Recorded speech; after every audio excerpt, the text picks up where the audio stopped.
Hola a todos. El día de hoy vamos a ver un resumen del capítulo 5 que tiene que ver con la segunda ley de la termodinámica y a su vez vamos a acentuar este video en los conceptos que tienen que ver con el trabajo ideal, el trabajo real y el trabajo perdido para un proceso de flujo, así como cómo calcular los cálculos de entropía generada por este proceso.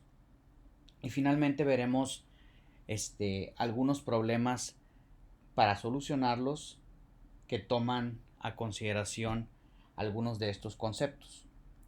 Entonces vamos a comenzar con el trabajo ideal.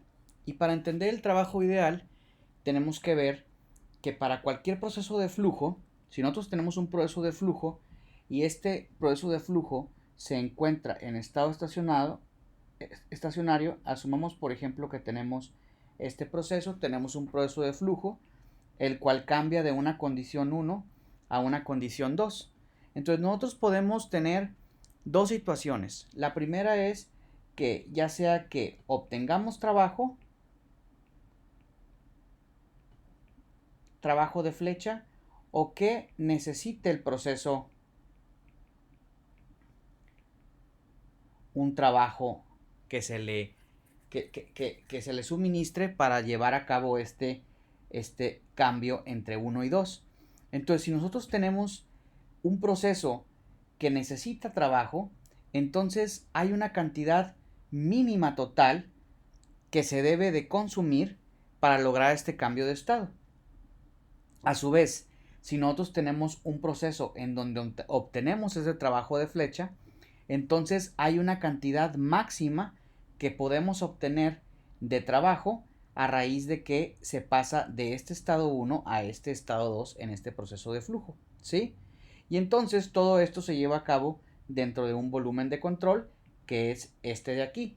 Y tenemos nuestra corriente de flujo 1 y nuestra corriente de flujo 2. Una es la entrada y otra es la salida. Y podemos tener varias entradas y varias salidas. Y entonces, lo importante, para obtener el trabajo ideal, quiere decir que en ambos casos, este trabajo ideal se logra cuando el cambio de estado asociado con el proceso, o sea, cuando pasamos de 1 a 2, se hace de una forma completamente reversible. Eso es lo que quiere decir a grandes rasgos el cálculo del trabajo ideal. El trabajo ideal se obtiene cuando tenemos un proceso completamente reversible. Entonces, para un proceso de estas condiciones, si ustedes recuerdan, la entropía generada puede ser, según la segunda ley de la termodinámica, igual o mayor que cero. Esto es según la segunda ley, ¿sí? Entonces habíamos dicho que la entropía generada era igual a cero cuando teníamos un proceso reversible y la entropía generada era mayor que cero cuando teníamos un proceso irreversible, ¿sí?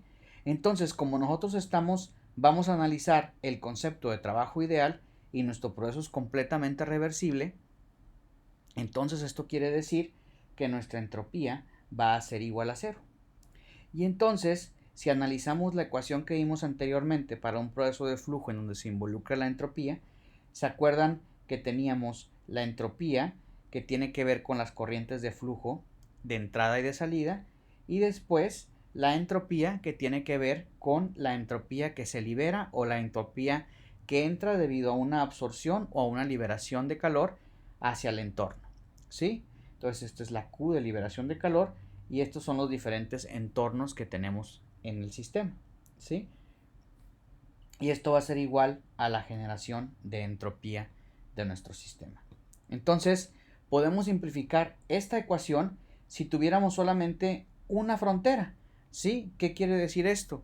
Que este calor ya sea se absorbe o se libera solamente hacia un entorno que está a una temperatura ambiente, ¿sí? A una sola temperatura ambiente. Y entonces nuestros cambios de entropía debido a las corrientes de flujo van a ser restadas solamente del calor que fluye o el calor que entra al sistema del entorno entre la temperatura del entorno. Y esto va a ser igual a cero porque la entropía general es igual a cero cuando tenemos un proceso reversible, que es lo que estamos viendo para lograr obtener el concepto de trabajo ideal. Si despejamos esta ecuación de aquí, nos queda que el calor va a ser igual a la temperatura del ambiente por el cambio de entropía debido a las corrientes de flujo de entrada y de salida.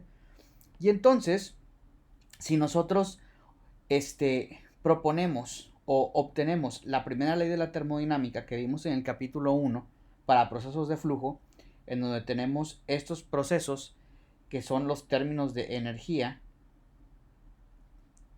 de almacenamiento,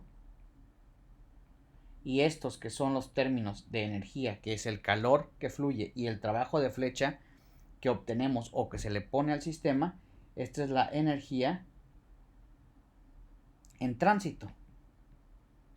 ¿Sí? Al nosotros sustituir esta ecuación del calor suministrado en términos de la entropía hacia la primera ley de la termodinámica para un proceso de flujo, entonces sustituyendo 1 en 2, vamos a obtener la siguiente ecuación, en donde tenemos nuestros términos de energía que se acumula y los términos de energía en tránsito. Este es nuestro término de calor, ¿sí? Aquí estamos sustituyendo el calor para un proceso de flujo, ¿sí? En donde está en términos de la temperatura en el ambiente y los cambios de entropía debido a las diferentes corrientes de flujo. Y aquí obtenemos, muy importante, el trabajo de flecha, pero en el proceso reversible, porque a su vez, como lo he mencionado, estamos analizando el proceso reversible que nos va a dar a nosotros ese trabajo idealizado. Y entonces, el trabajo reversible, que es el trabajo obtenido entre el trabajo realizado, ¿sí? En un proceso de flujo llevado a cabo de forma reversible, ¿sí? Entonces, nosotros tenemos que el trabajo, si despejamos aquí nuestro trabajo de flecha reversible, este va a ser el trabajo ideal, como les venía mencionando. Y al despejar, obtenemos que el trabajo ideal lo obtenemos con esta ecuación, que es nuestra energía acumulada, menos la energía en tránsito, que tiene que ver con los cambios de entropía y la temperatura en el ambiente. Entonces, en muchos procesos, como ustedes recuerdan en el capítulo 2 y a lo largo de este curso, nosotros podemos despreciar tanto la energía, aquí es energía cinética, es una K, ¿sí? Tanto la energía cinética como la energía potencial para procesos de flujo. Y por lo tanto podemos simplificar nuestra ecuación de esta manera, en donde el trabajo ideal va a ser igual al cambio de las entalpías debido a las corrientes de flujo y menos el término de calor que estamos expresándolo en términos de la temperatura del ambiente y de los cambios de entropía debido a las corrientes de flujo. Entonces, uno de nuestros objetivos es de encontrar el trabajo ideal, es que nos va a servir para compararlo con el trabajo real y de esta forma poder calcular la eficiencia de un proceso. Ustedes pueden ver, y lo vimos también en el capítulo anterior, en este mismo capítulo, en los inicios, en donde definimos que la eficiencia, si es un proceso que requiere trabajo, o sea, es un proceso en el cual se le suministra trabajo, entonces el trabajo ideal es el mínimo, ¿sí?, que necesita, y esto lo dividimos entre el trabajo real y nos va a dar una eficiencia menor que 1, que la eficiencia siempre tiene que ser menor a 1. Y para un proceso que produce trabajo, ¿sí?, o sea que nos va a generar un trabajo a partir de ese cambio de 1 a 2 en el proceso, y entonces el trabajo ideal tiene un máximo, ¿sí? Y entonces, por lo tanto, el trabajo real es menor, y el menor entre el máximo nos va a dar también un valor menor a 1. Entonces, eso también es equivalente al requerir el trabajo. Este es equivalente a un proceso de enfriamiento,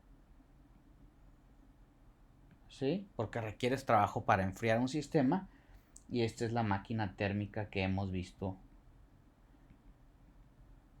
constantemente en este proceso, ¿sí? Ese es el concepto de trabajo ideal. El trabajo ideal lo calculamos con esta ecuación, asumiendo que es un proceso reversible y utilizando tanto la segunda como la primera ley de la termodinámica. Ahora, ¿qué es el concepto de trabajo perdido? Pues ustedes se imaginarán que el concepto de trabajo perdido es un trabajo que no se aprovecha, ¿sí? Es un trabajo que se desperdicia, ¿sí? Como consecuencia de la irreversibilidad del proceso, ¿sí?